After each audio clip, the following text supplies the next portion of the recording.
এখন টিকিট নিয়ে কিছু বললে বলবেন হাদি সাহেবের মুখ খারাপ। নাজমুল ভাই যে কথাটা বলছে আমি তার সাথে একমত। খেলোয়াড়দের অবদান কি? মেয়েরা ছেলেদের চেয়ে অনেক ভালো খেলে।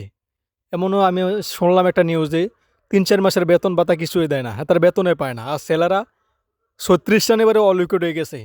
বাংলাদেশ এমন জায়গায় নিয়ে গেছে তারা, অধপতন। তাদের বেতন ভাতা সব কিছু ঠিক আছে, কিন্তু মেয়েদের তারাতে যে অনেক গুণ ভালো খেলে, ওরা 3-4 মাস বেতন পায় না, ইয়ে পায় না। বললাম না, এখন কিছু বললেই হাদি সাহেবের মুখ খারাপ। উনি বলছে কি, ছেলেরা তাদের অর্জনটা কি, তারা কি, তারা ভালো খেলুক কিংবা খারাপ খেলুক তাদের বেতন ভাতা ঠিক আছে। আমরা কিন্তু টাকা তাদের কাছে চাই নাই। তারা খারাপ করলেও বেতন ভাতা দেওয়া হয়েছে। কই তারা খারাপ করলে কি টাকা ব্যাক দিছে? দেয় নাই। তাহলে কি, কই তারা অর্জনটা কি? আমিও বলতেছি ওনার বাসায় তাদের অর্জনটা কি? তারা কি এত বছর ধরে খেলছে, কোনো একটা বিশ্বকাপ আনছে, কোনো একটা ভালো ইয়া করছে? কিছুই করে নাই। উনি এই কথাটা বলেন, ওনার পদত্যাগ চাইতেছে, ইয়া চাইতেছে। উনি পদত্যাগ না করলে তারা মাঠে নামবে না, না না নামলে নাই রে ভাই।